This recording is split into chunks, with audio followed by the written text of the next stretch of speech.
This is the Inferno Podcast. It's the official podcast of UAB Athletics. Blazer fans, this is the place every week for an inside look into UAB Athletics. This episode is brought to you by Pearl River Resort. Welcome into the Inferno Podcast, Season 3, Episode 9 here. Scott Griffin here. We're going to talk some men's golf today. But first of all, before we go to the rundown, it's always brought to you by Legacy Credit Union, the official credit union of UAB Athletics. Golf, again, they have started, and they started in a big way already. We'll get into that. But we have a couple of players on, Morgan Slaton and Erik Olin. Erik Olin's from Sweden, as you might imagine. Slaton from right up the road in Huntsville, so we got some differences there. Charlie Hoyle will be our guest, the second-year coach for men's golf as well. We'll get into UAB Beach Volleyball, a huge start to their season as well, as they have a top 20 upset to talk about. Men's basketball, still struggling a little bit at home, but still playing lights out on the road. They've still got a game left before the American Conference tournament begins next week. UAB softball, very close to upsetting South Carolina. We'll talk about them a little bit. And baseball, still rocking along as well, and we'll go over their schedule. So without further ado, we'll take a break. We'll come back with more here of the Inferno Podcast, talk a little golf. Stay with us. Oh yeah, oh no. Oh yeah, let's roll.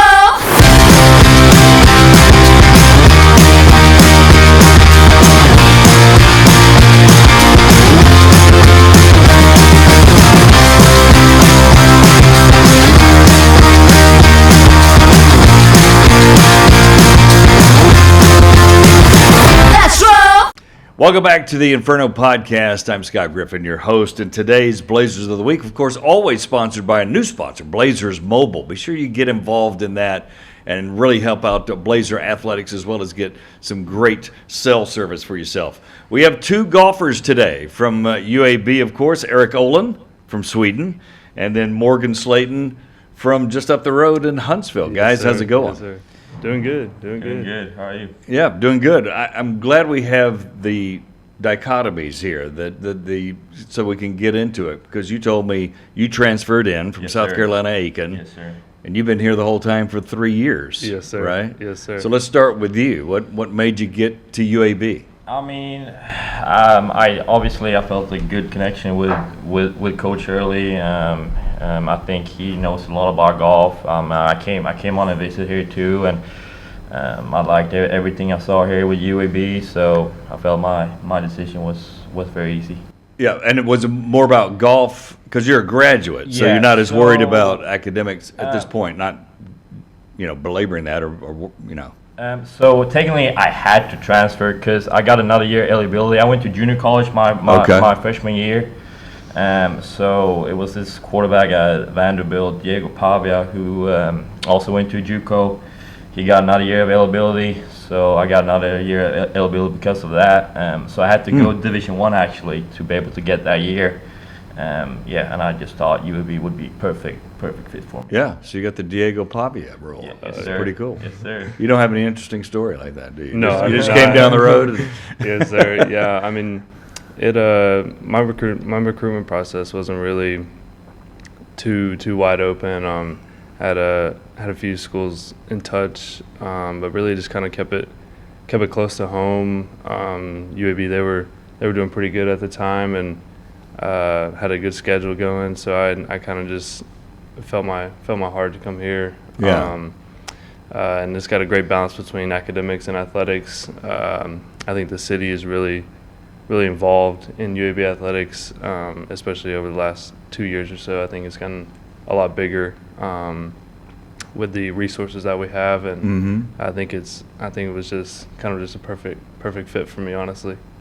So golf to me is intriguing because you're playing at different. You don't have visiting courts. Every week's a visiting court, right? Yes, sir. I mean, Yes, or a visiting field. So, and then you have your home bases, but even at home, you've got different courses you can play. That's just golf, right? Yes, sir. Yeah, I mean, there's no real you have your home course advantage if you're playing in your home tournament.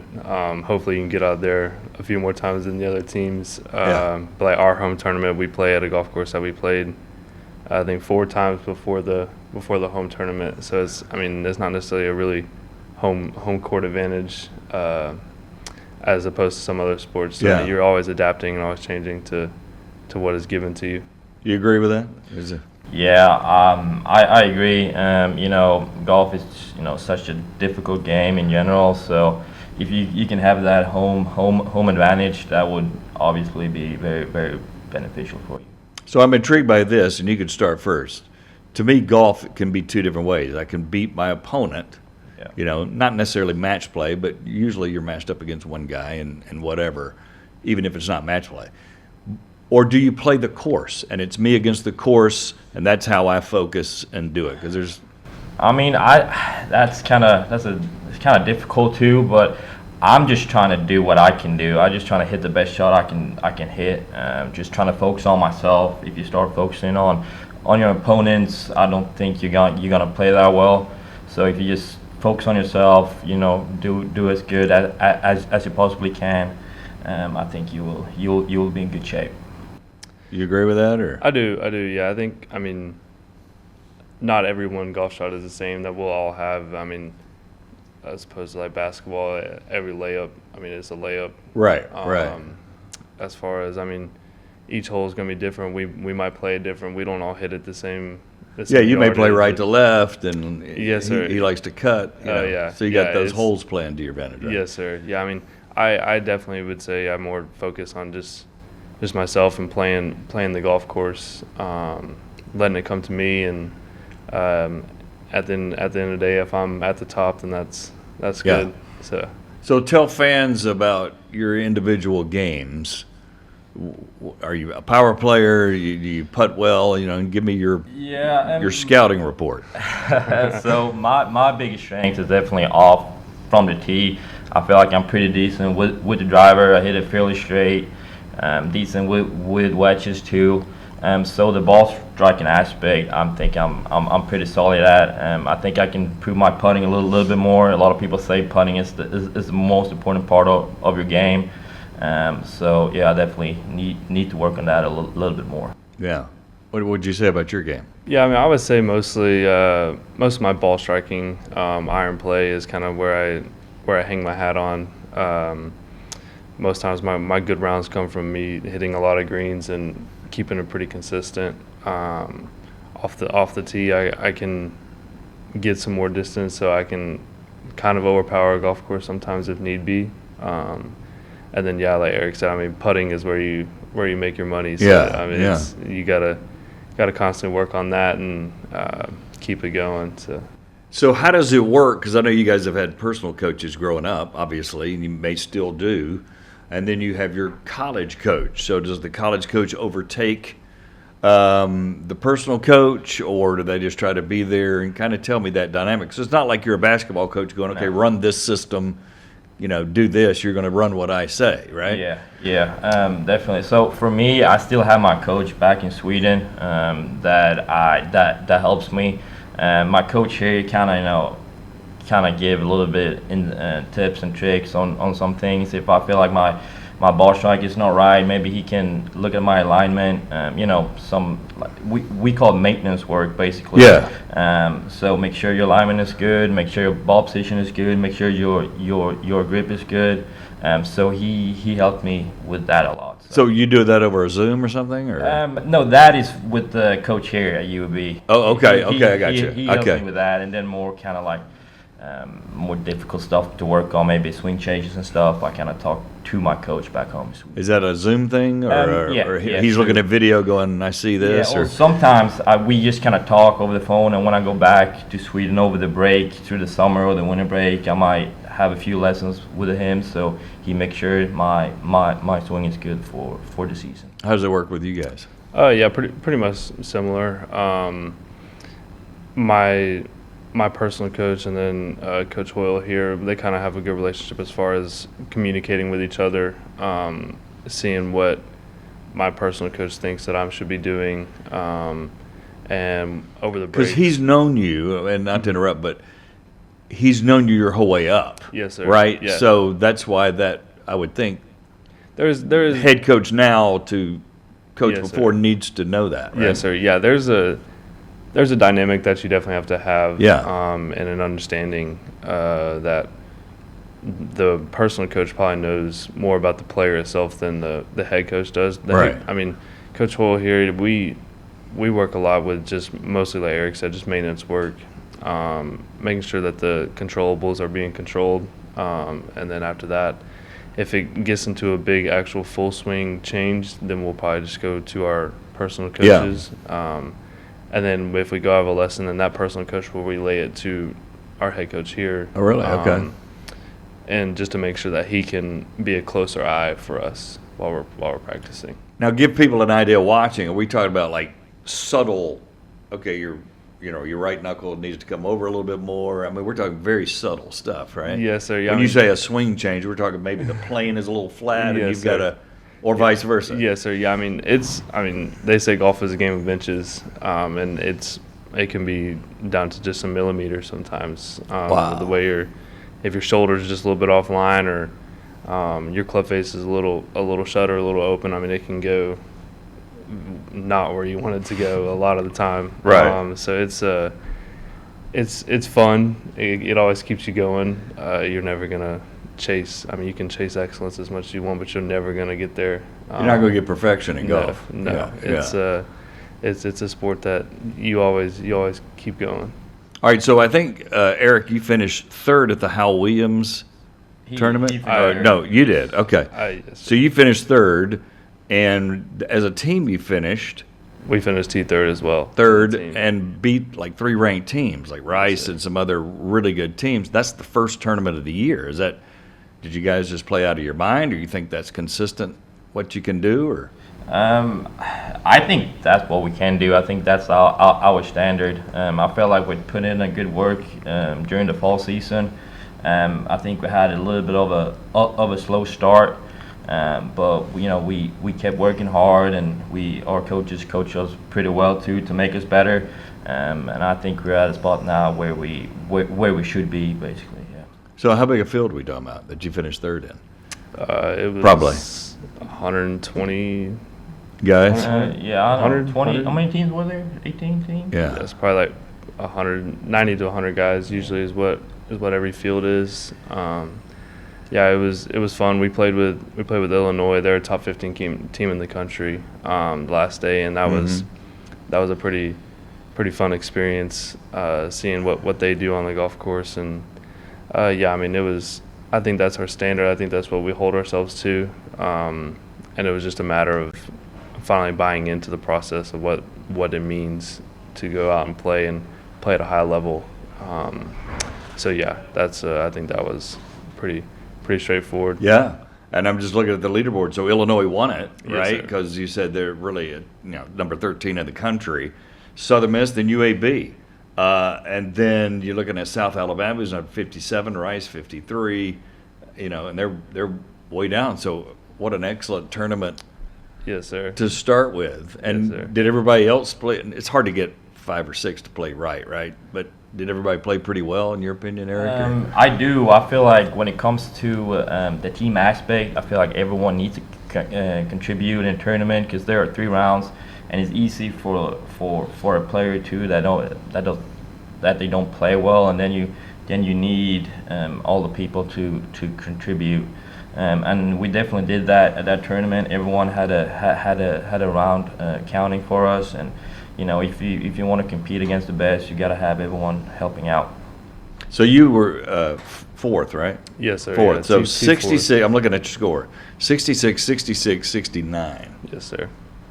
Kind of on fuego, right? I mean, pretty hot. Yes, sir. Yeah, it was quite fun being out there. And the first day we played 36 holes. The first day, and I got out there and.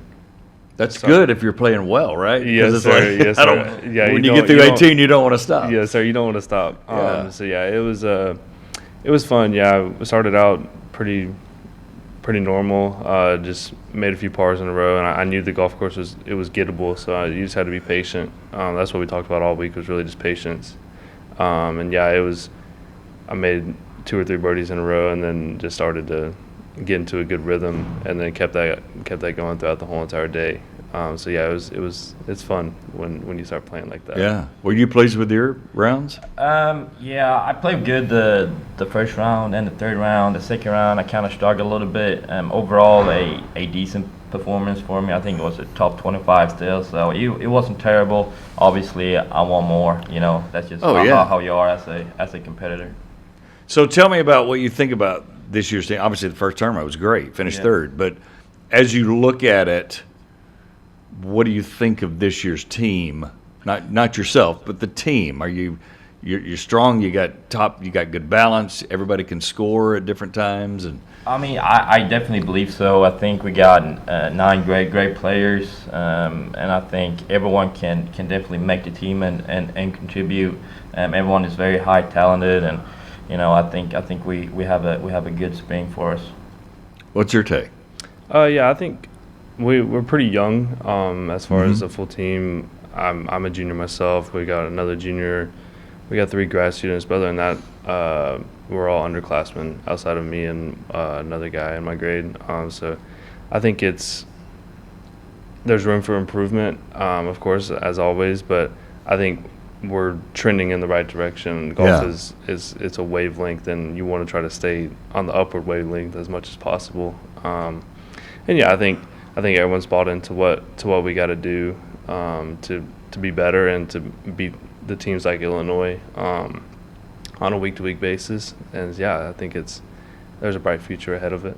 That's good stuff. We're about ready for the lightning round. You guys ready for that? That's the bizarre questions that come your way. All right. So you got to catch them, and then the ones you got to dodge maybe to get there. But we'll start with the easy ones. Do you figure golf to be in your future once your career here is over? Is this something you want to choose to play professionally in one of the leagues, or stay in as a business, maybe be a rep, or? That's definitely the dream, to play professionally. I think my dream is to play either on the DP World Tour or the PGA Tour. Obviously, there is a long road ahead, and there are a lot of good players. But I mean, that's the dream for sure.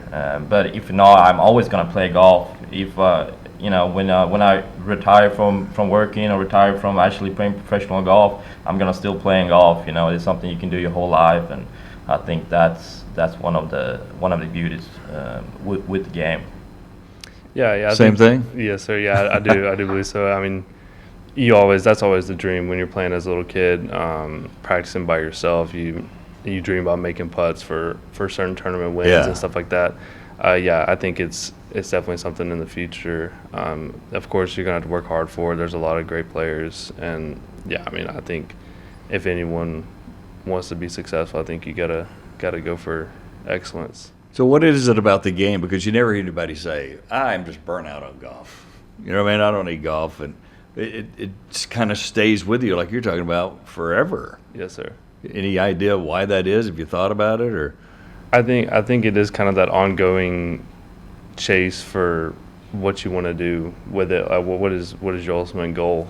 I think it's something that it's not necessarily fully hard on your body. So I mean, you can play for a long time. Yeah. I think it's something that is good for outings, meetings. I mean, if you're in a business, I mean, playing golf is one of the top things as far as like business meetings go. Cut deals, man. Yeah. Yeah. So I think there's a lot of versatility in golf itself. So what's your dream course?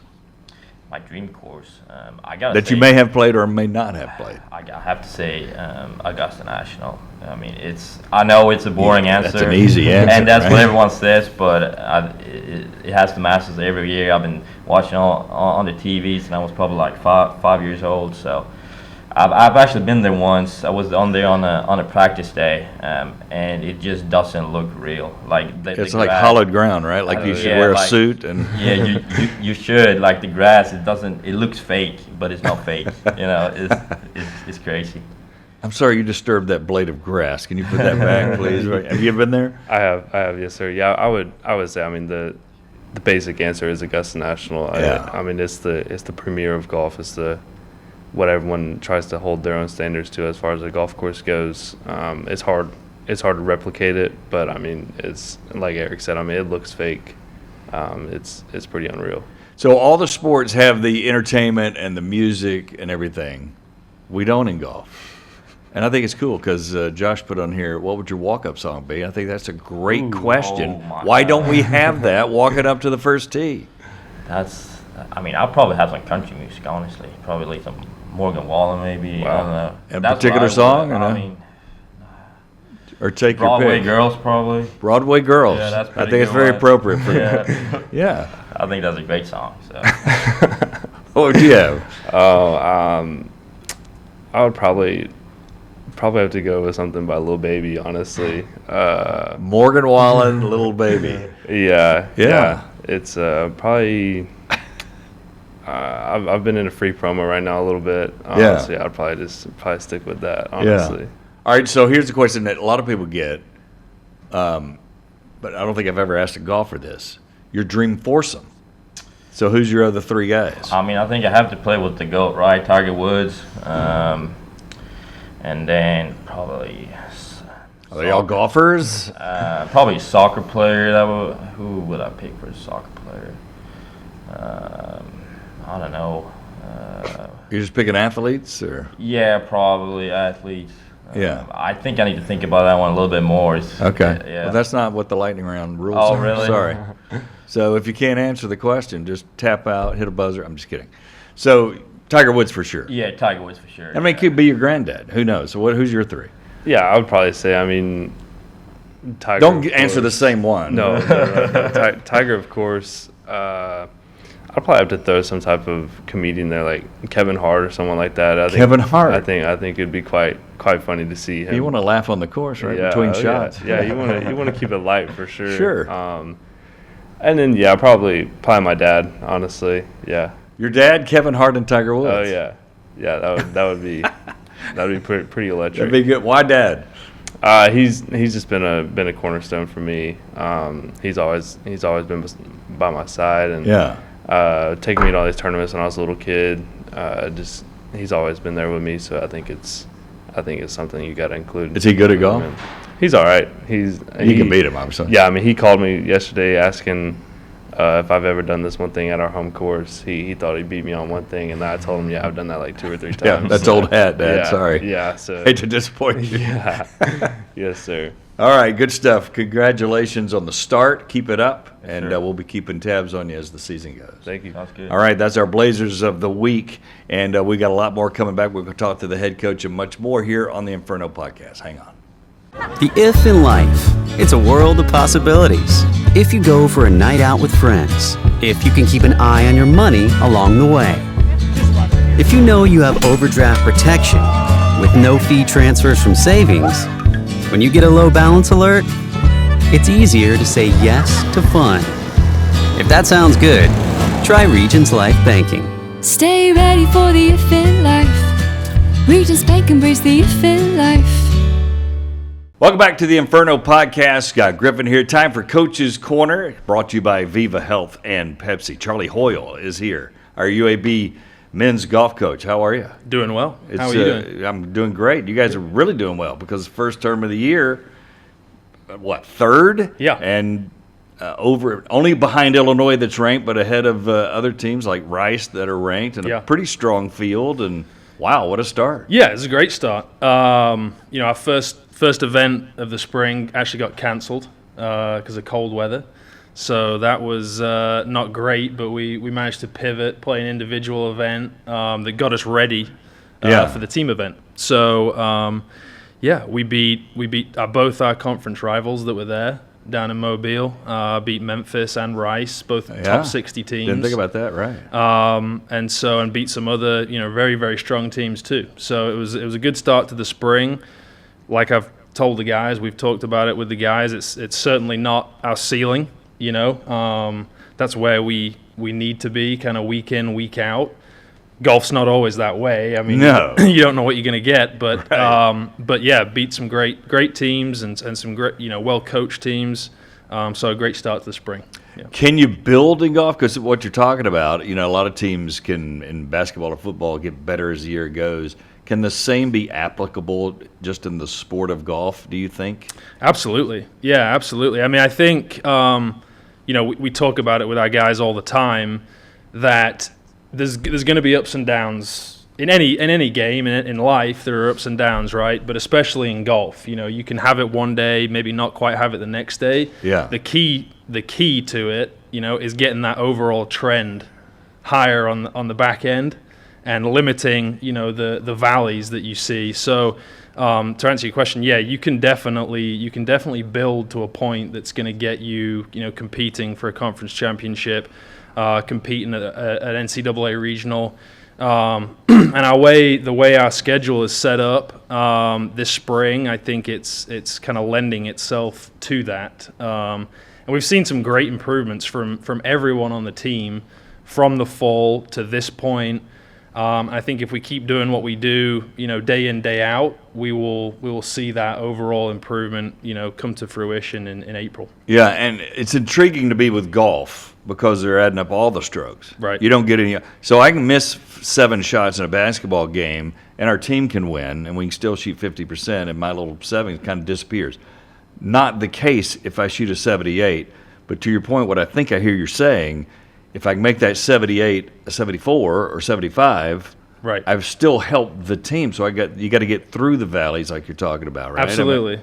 And also with our sport, there's no subbing out. There's no subbing in. Yeah, I can't bring out. in somebody else, right? Right. I didn't think about that. Yeah. Once you're in tournament play, obviously. You're done. Yeah. Right. So if you have a guy that's maybe just doesn't have it that day in one of those sports, you're out. We got another guy waiting. Yeah. And we have that on our roster. I mean, we have a deep roster full of talented guys, hardworking guys. But you can't do it mid-round. Can't do it mid-round. Can't do it in the tournament. You can once you get to a regional, you can. And once you get to the postseason, you can. Once you're in a tournament, you have 6 guys, and after the round happens, you can bring someone else in. But during the round, no, it's you've got to grit it. You grit it out, gut it out. Is that the key? Because when you're hot, you're hot. Mm-hmm. Okay, you're not worried about it. Yeah. You probably don't even follow your hot guy. You're probably over there. I'm guessing when you're walking around with your assistants to the guys that are struggling, and you're trying to shave off that 78 or 79 to a 75, right? Yeah, that's exactly right. And we talk about that with our guys all the time. About so in our sport we have 5 guys playing, and you take the 4 best scores each day. And so the key is to always believe and always think that you are a counter, because the moment you have one guy kind of mail it in for the day, it puts a lot of pressure on those other 4 guys. And, golf is such, again, a cyclical game.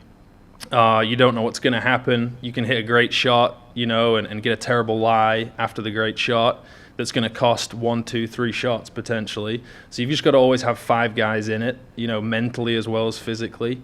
And that's, it's definitely a different kind of ball game, when you compete and you can't take anyone out. We're lucky that we have some strong guys, and like I was saying before, we have guys ready to step into the lineup. I mean, we saw that, excuse me, in Mobile.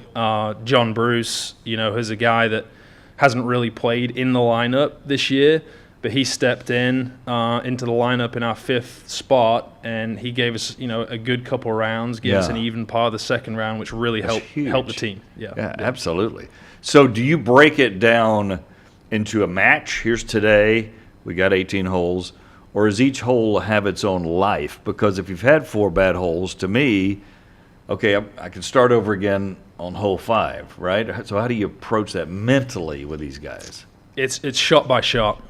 It's shot by shot, not even hole by hole. No, because so much can change, from shot to shot, that if you get ahead of yourself or dwell in the past, that's when things can kind of spiral. Yeah. If you make a mistake and you dwell on that for 1 hole, 2 hole, 3 holes, all of a sudden that's a big portion of the 18-hole round gone. So, we talk about staying in the present, being mindful, just focusing on the shot that you have in front of you.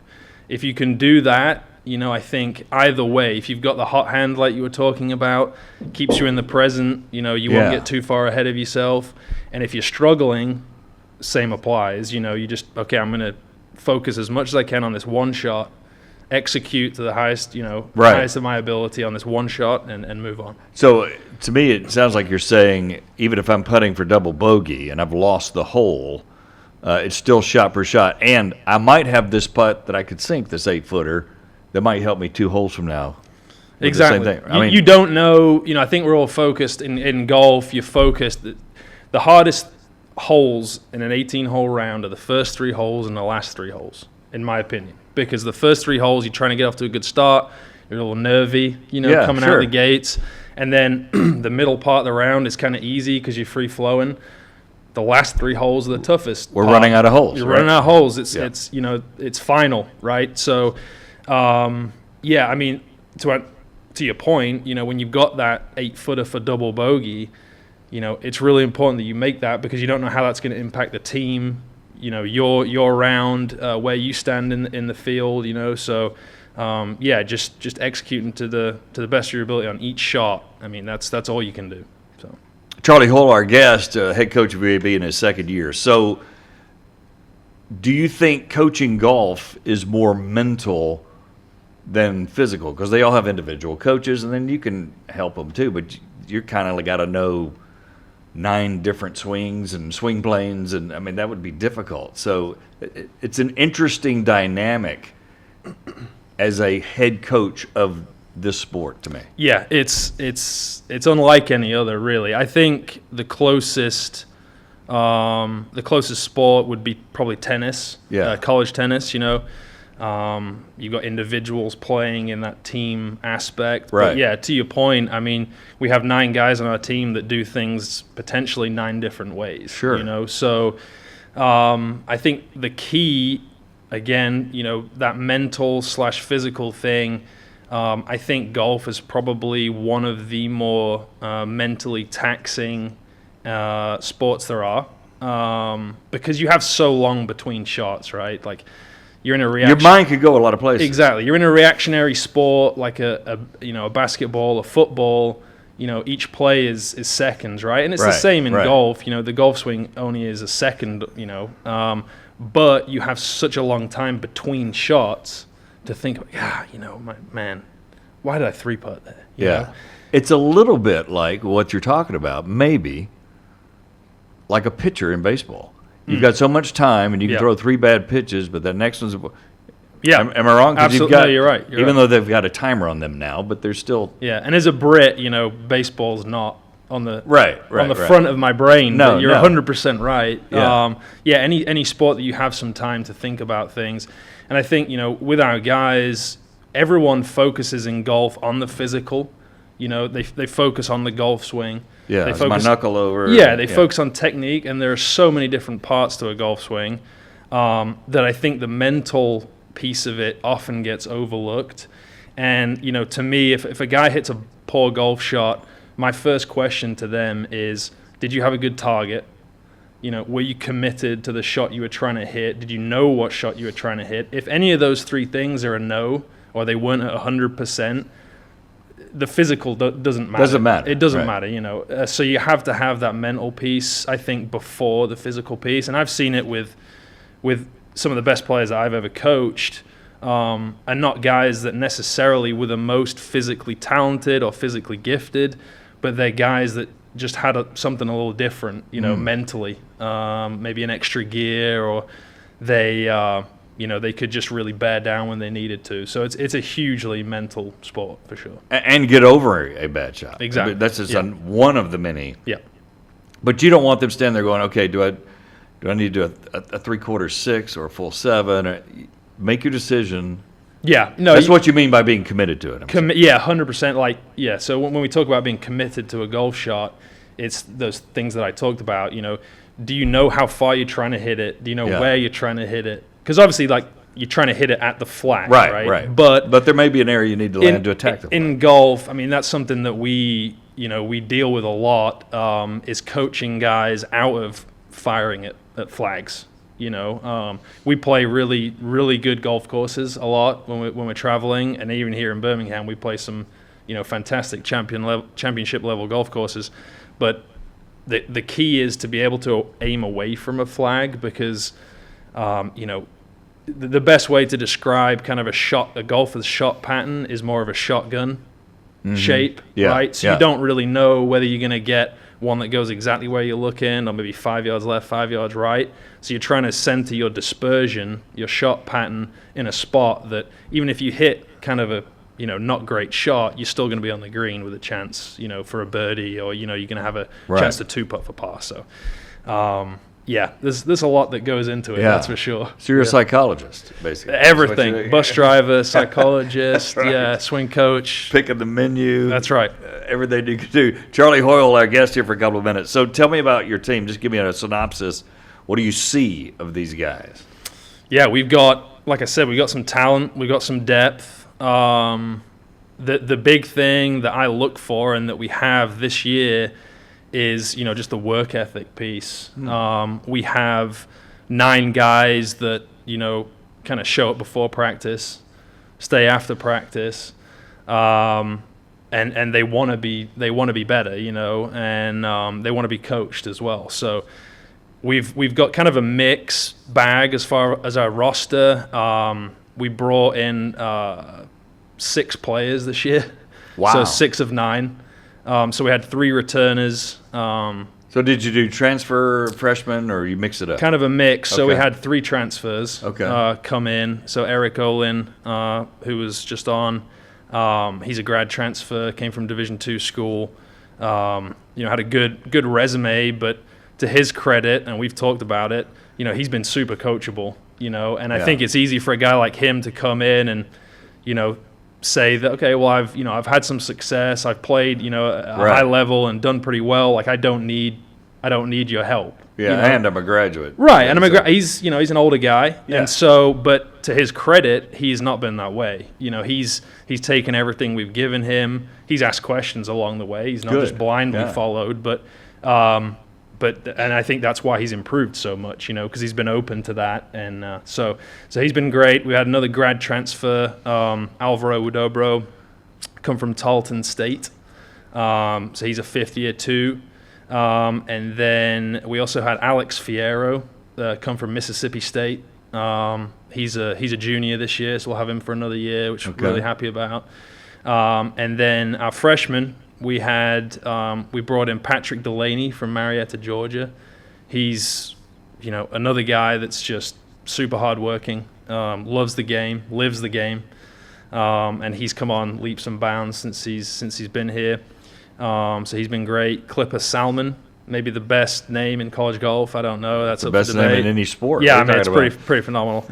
He's a phenomenal kid. So he's a freshman. He's from Tampa, Florida. You watch him hit a golf ball, it's pretty impressive. He does it. He beats to the rhythm of his own drum and does it like no one else does. But it's impressive to watch. And then we had Michael Hooterman come in. He's actually come in this spring, so he's going to redshirt this year. Okay. And then we had 3 returners. So just a little bit kind of all over the place, a little bit of a mixed bag. But I think everybody can contribute. Everyone can contribute. We've seen that. Other than Michael, who's redshirting this year, everyone's played in some capacity, played in the lineup, played as an individual, and I think that's what that's what makes good teams great, is the fact that you have some depth and you have guys waiting. If someone has a bad week, they know there's someone behind them ready to get in the lineup and ready to play, take the spot. How do you see in the league as we begin to wrap up? Hal Williams, you had 2 there, Rice and Memphis. So, and I know it's probably hard to forecast the sport of golf with the league, but just from what you saw last year and knowing the league like you do. As far as the strength of the American Conference? Yeah, and then how you fit in with your team there. Yeah, I mean, the American Conference is extremely strong in golf. We've got 2 top 40 teams in USF and Charlotte. I mean, perennially, So the equivalent of that, let me stop you. Yeah. For people watching, because they're used to top 25 mentality, is that basically Is that top 10-ish? I mean, or is that? Yeah, I would say so. I mean, you're top 40, we got you are 350 Division I college okay. golf teams, in the country. So give or take. So that's almost top 10%. Yes. So very strong, very strong. And when you're going up against the SEC, Big Ten, those Power 4 conferences, I think it just shows the depth we have and the strength we have in the American Conference, that we have those teams in the top 25, top 40 in the country. So there's a lot of depth, and it's getting stronger. It's obviously only my second year here, but seeing the conference championship play out the way it did last year, I think the teams in it are going from strength to strength, and we're one of those. We're one of those teams that's improving daily. We're in a better spot than we were at the start of this year, certainly than we were last year, and we're just going to continue to build on that, that success and improve as much as we can. I mean, when you've got finally a Graham McDowell kind of name and alum here, who I think won an Open and was probably U.S. Open. Yeah, U.S. top, not the Open. It's true. U.S. Yes, Open. sorry. Yeah, He's from England, folks. Okay. Yes. The Open to an American. Yeah, maybe. I got you. They're both huge. Yeah. I'd take either one of them. Absolutely. You can't divide the importance of those. No. But he was probably top 20. I don't have the stats in my head for 3-4 years on the tour, and such a great name. So I guess the question I'm asking is, you could come to UAB and do some things. Absolutely. Yeah. You know?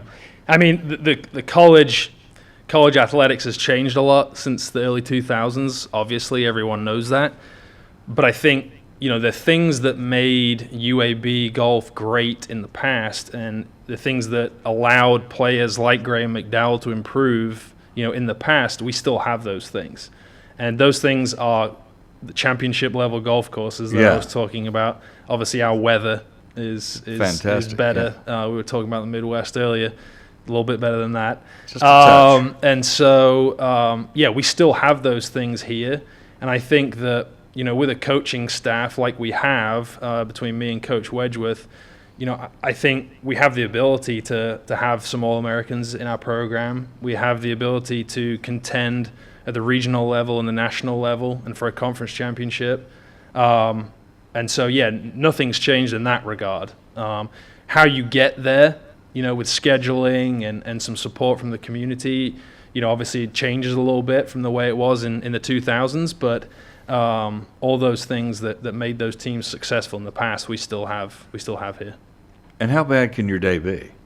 Yeah. Because when you get home at the end of the day, regardless how bad it is, I was at the course all day. That's what we've that's what we've talked about. It's everybody's dream. Yeah, and especially, we're very fortunate here in Birmingham with these golf courses that we have that graciously, invite us in and let us play them.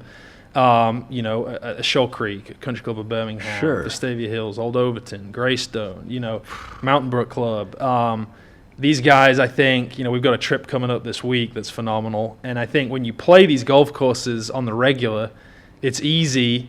It's like anyone, it's like anyone. You do something over and over, you get a little complacent, maybe. Yeah. I don't think these guys do, but it's easy to get to that place where you're like, I'm going out to this golf course today. and there's people at home, that would just give whatever they could. Shoal Creek's had a couple of PGAs. Yeah. No big deal. Yeah. So, so anyway, very fortunate, and it's something we talk about a lot as well, as just being thankful for what we're doing. There's guys, I get 500 emails a week from kids, high school kids, transfers, whoever it is. Hey coach, really interested, becoming a Blazer. And so when you're part of a 9-man team and you've got all these people that are wanting to be a part of that, you've got to think about that. You know, I think it's important to kind of ground yourself and understand, the situation you're in. Because when you're in sports, it's easy to lose sight of the bigger picture. When you play a bad round or you don't play well in a golf tournament, it's easy to be down in the dumps a little bit. I've been there. Yeah, I get it. Absolutely, yeah. But at the same time, understand, there's people that would love to be in your situation. So, and our guys do a good job of that. They don't get complacent. They understand they're in a great spot. So, Well, good luck the rest of the year. We'll be keeping Thank you. tabs on you. Yeah, Probably get you appreciate back it. on and talk about it. Yeah, absolutely, anytime. Charlie Hoyle, head coach of the UAB golf team. We'll take a break, come back with more of the Inferno podcast. Hang on. Oh yeah, oh no. Oh yeah, let's roll.